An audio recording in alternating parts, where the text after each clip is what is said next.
Қазіргі таңда біз зерде мектебіндеміз. Робототехникадан My First деген жарыс ұйымдастырып жатырмыз. Жарыстың негізгі мақсаты бұл осы мектептің құрамасын құрастыру. Алда аймақтық, республикалық және де халықаралық жарыстарға қатысуға командаларды іріктеп жатырмыз.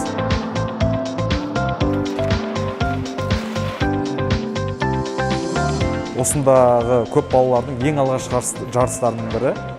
Ең алғашқы роботтарын жасап жатыр. Жаңа 4 проектімізді көрдік.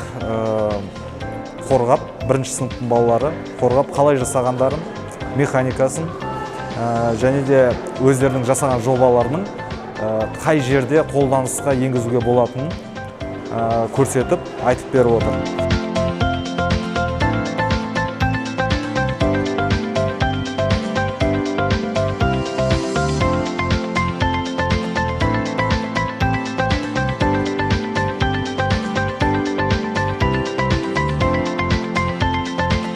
Жалпы зерде мектебі осы робототехника, программирование бағытта өте талантты жастардың барына біздің көзіміз жетіп отыр.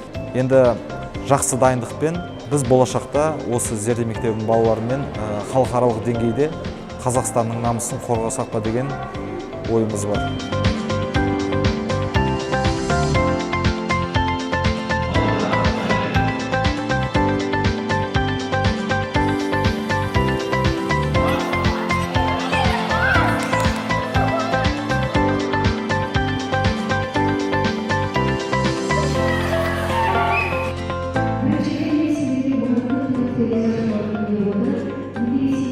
Медицинге қарсы 8